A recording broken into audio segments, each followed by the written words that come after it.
It's been estimated that at present in Devon there are about 20,000 buildings with thatched roofs and a core of only 100 thatchers. Many of these thatchers, in fact about 90% of them, are men of over 50 years of age. And with a shortage of young men coming into the industry, there's a very real danger that this ancient craft might eventually die. And it's here that the Rural Industries Bureau has stepped into the picture with a new apprenticeship scheme to attract the right young men into this ancient craft. Well, I've come today to meet the chairman of the committee that looks after rural industries in Devon, Mr. Peter Sutcliffe. Mr. Sutcliffe, how will this apprenticeship scheme work?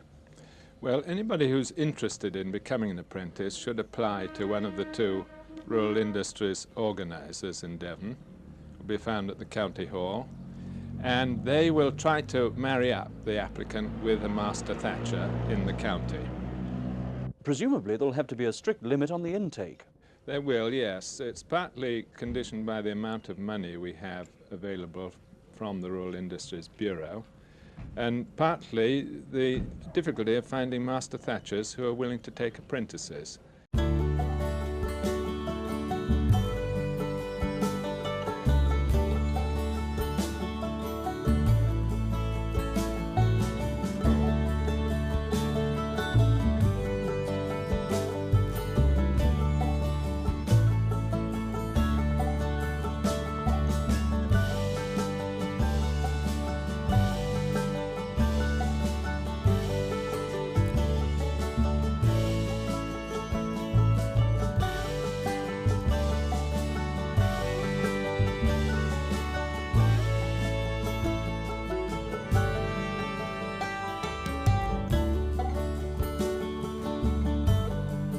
There used to be a Thatchers Association in Devon, but unfortunately it's lapsed. I would very much like to see it revived, and our organisers are working on an attempt to get it revived. I think this is important because traditionally all the material for thatching used to come from Devon's own fields when the corn was harvested in the normal way. Now we have combine harvesters which mash up the straw, so it's no good for thatch. We have to import materials from Holland and from East Anglia, and this is where an association would be of the greatest benefit to thatchers.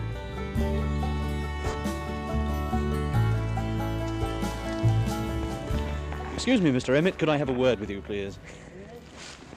Mr. Emmett, what makes a good thatcher?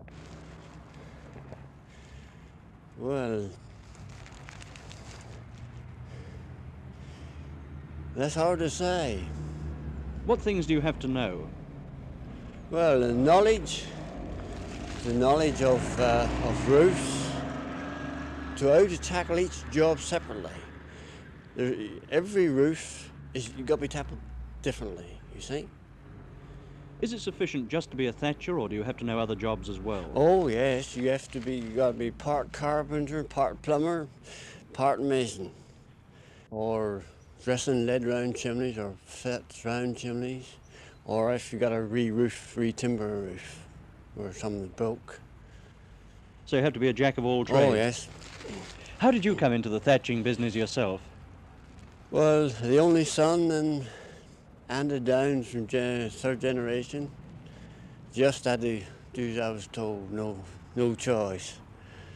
What do you think of this apprenticeship scheme? Very good, providing you could get the right apprentice.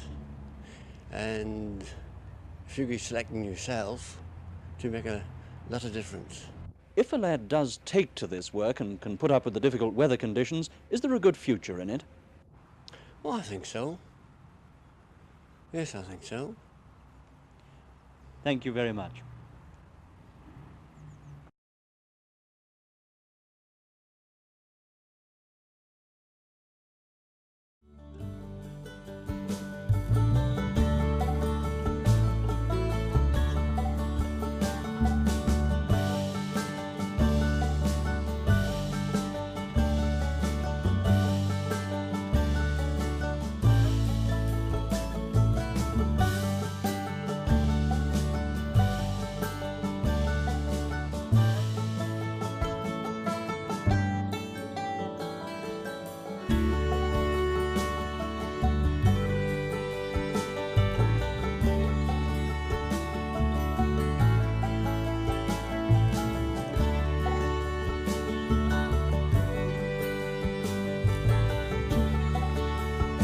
thatching, but how long have you been a thatcher, Bob? Nearly 30 years. And you're pretty rare because this kind of reed bed is pretty obsolete now. You don't get many thatchers with their own beds. Not in Devon, hardly in the West Country. Cut with sickle, mostly cut with machine now. But you can't get a machine in here because of the water, see? It's the same pattern, it's Arenas, called Arenas. Same as Norfolk reed, but it got a different colour because of the sea. See, there's salt water and fresh water in here, which makes the blend different, see? You'll find it's a russet colour. That's right, From the Norfolk Broad, you'll get it on the black and brown side, whereas you don't near the coast, see? Look, how many other kinds of reed are there, Bob? Well, there's, there's rye, and thatch with rye, then there's the, you can thatch with wheat and spring reed, and then there's the winter autumn sown reeds, which, varies in varieties of seeds like. The old varieties like Victor, Red Standard, Squared Master, and then there's the new seeds out now, which is Flamingo and Capel. These are all grown commercially now for thatching, are well, not really for thatching, a lot of it. No, well, they're grown for the top for the wheat as well, Yeah. But a lot of the wheat today isn't much capture. Yeah. So your family's all right? Well, there's another boy as well. There's three in the. Yeah. And you're trying to get a young fella into it now, like getting interested, but they don't like too much hard grass, see? Is there enough thatching in the southwest to keep you going? Well, yeah, I travel anywhere where there's a job, see? I mean, if anybody can't get a thatcher, some don't know where to get a thatcher, see? So, I'm always in work. I've never been out. I mean, it's good to keep working all the time, isn't it? So your son's got nothing to worry about? Nothing to worry about. As long as they produce good work, I think I'm all right.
the harvesters shake down what the wind hasn't, the way they have in this area for hundreds of years. But all is not what it seems. When apple growers meet in Taunton tonight, they'll be told that they must make a united stand to persuade cider makers not to use imported apple concentrate instead of locally grown apples.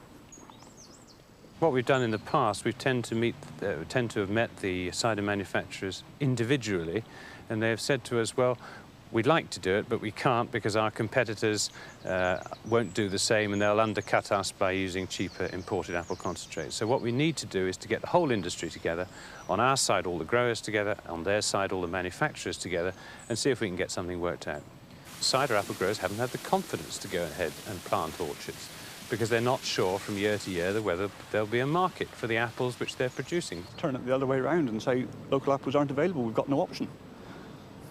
So this meeting of cider apple producers tonight, then, is just a waste of time? No, we welcome it. We're glad to see that they're interested in planting cider apples again.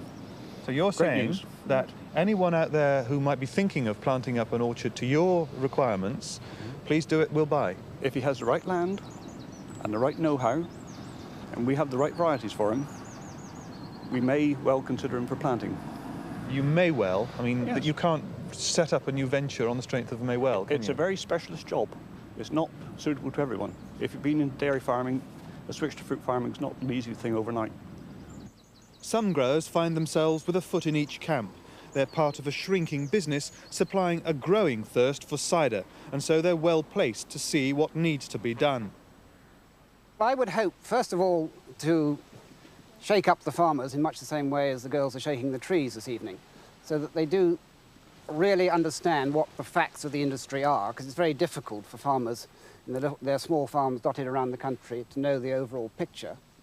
And then I would hope that they would agree that we should get together with the manufacturers, look at the facts, and sit down sensibly and quietly and negotiate an agreement whereby the future of this industry, which after all has gone on for 1,000 years nearly, can continue in the next millennium efficiently and not under any form of protectionism. After every gale, you can see more trees down, and how many farmers replant them?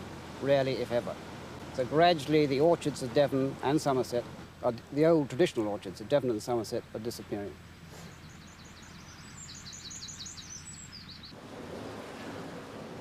The cider-making season has started rolling amidst controversy over illegal trading. The specialist cider farmers in the southwest believe the Italians are flooding the market with cheap concentrated apple juice. They claim it's being made from surplus eating apples, already paid for and rotting on an EEC apple mountain. Now the farmers fear the big cider makers are cashing in at the expense of homegrown produce and putting at risk the skills and traditions of the small producers using age-old methods of cider making. It's very hard for the traditional cider makers, those that buy their local apples and try to pay a reasonable price. They all have to compete in the same market, large and small. The consumer wants a range of tastes, and the local farmhouse cider makers certainly cater for one particular taste. And it's very hard for them to compete if the major cider makers, or other cider makers for that matter, are importing juice at a much lower price, because any manufacturer faced by a low raw material cost has an advantage, surely. Cider making, old or new, is big business. We spend £400 million a year on cider and its byproducts. Cattle feed is even produced from the leftovers. 600 farmers in the southwest are contracted to grow the special apples needed by the Taunton Cider Company.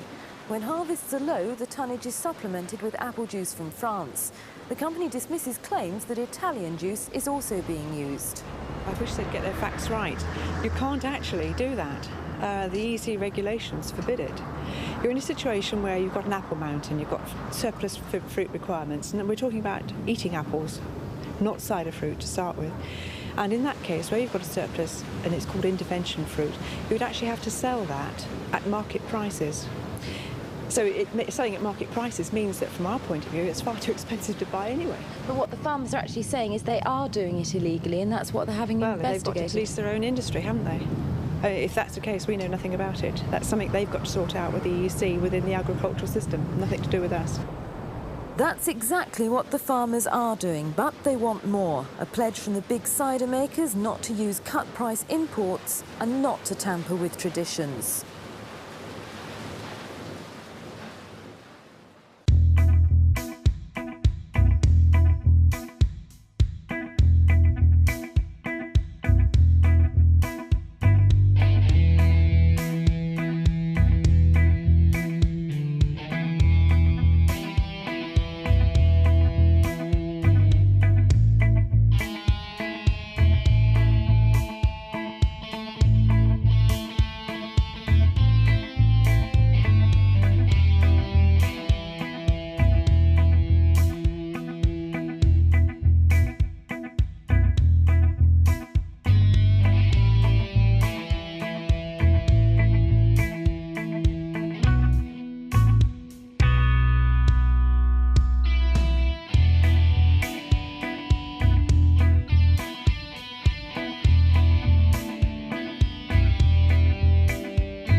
On the farm we have approximately 21,000 laying poultry and 3,000 to 6,000 growers, all depending on the time of year. Here on this place we've been here now 6 years, and we started with one house, which was then a wire floor house at the bottom, and this house held somewhere about 6,000 birds, and from then on we've built several hatch units. The first one was put up at 3,600, and then an extension the next 12 months was put on with another 3,600, giving a total of 7,200. The following year we went on with a full 7,200 unit, which brings us roughly now to the 21,000 which we have today. This farm was a dairy farm, and the buildings have been adapted to poultry. The shippen, the partitions in the shippen have been taken out, and our own designed cooler cage has been put in there. And The small barn, which at one time had a small pound in for cider making, was taken out, and this building has been adapted for the same sort of cooler cage. And the small buildings around the yard have been used for rearing. This is with Calagas tiered brooders, which accommodate 3,000. These are put through roughly every 12 weeks, and the birds are then shifted into the cooler cages after 3 weeks and are taken through to approximately 16 weeks when they are moved to their laying quarters, either to the hatch batteries or the Californian cages at the bottom. The cooler cages, which is a timbered cage we built on the farm, these was designed, I designed this through going to a show in London and seeing something very similar. These we have used now for the last 6 years, and we found them as good as anything I think we could buy. They're quite labour saving. They're normally stocked at 100 per tier when the chicks are moved from the brooders, and after 6 weeks they are thinned out to 60 per tier, and then they stay at this 60 until they reach the age of 16 weeks, when they are transferred to the laying quarters.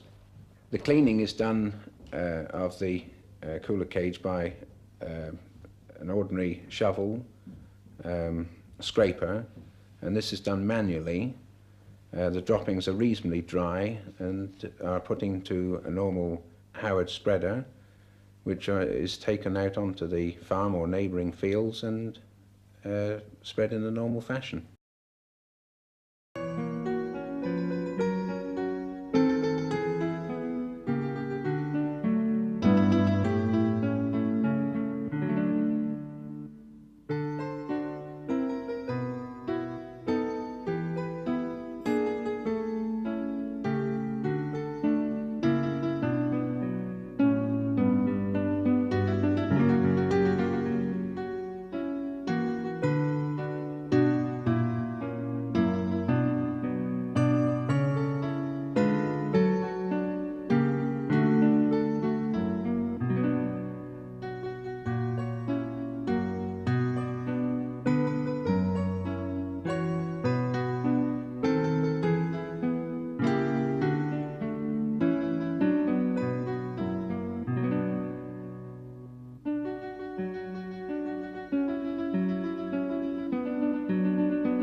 You bought this farm in 1972. Was this just before or just after the prices started going through the roof? Well, they were reasonable at that time.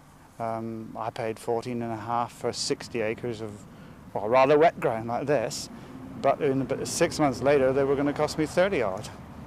Was there ever a time during those early years when you felt like packing it all up?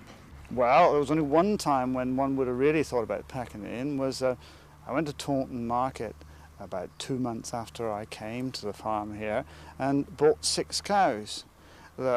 One accredited and 5 non-accredited cows. I brought them back to the Oaks here and decided that now I was on my way milking cows. And the following morning I got up and one of the cows was pretty sick. And the next morning I got up, the first cow that I'd actually purchased was dead and had to be pulled out of the shed. At that particular time I wondered whether I was going to pursue it. We often hear about the comradeship of farmers working together. What sort of neighbours and what sort of help did you get from them in the early days? Now, this is an exceptional circumstance. We had farmed at Cheriton Fitzpaine, and I had always supposed that we had good neighbours down there, and I still believe we did. But the neighbours that I have around me here were really exceptional. At those stages, I only had a little grey Fergie tractor, which, well, wouldn't hardly do the work on a 20-acre holding, let alone a 60. And I only had to ask certain neighbours, and up came a tractor. And without these sort of things and without a fairly steady stream of reasonable young lads ready to help me, that's the sort of thing I think would have made me fail rather than lack of personal confidence.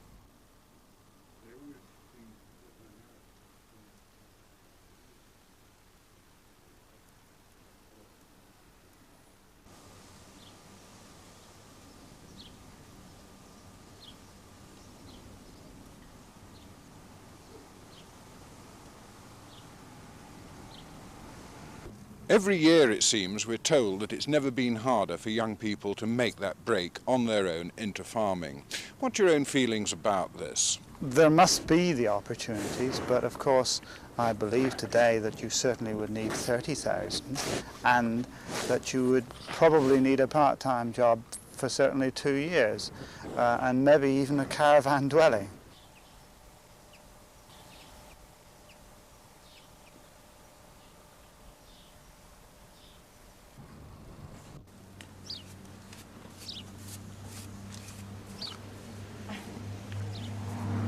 Go off now.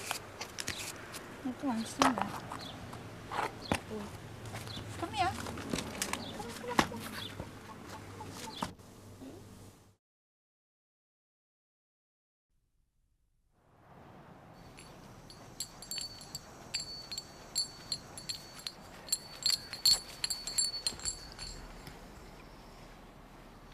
on. Okay, that's the World Championships. Assen, 1990, gold medal, 100 metres. What are you going to do now then? We've got about an hour to get to the train, I think so.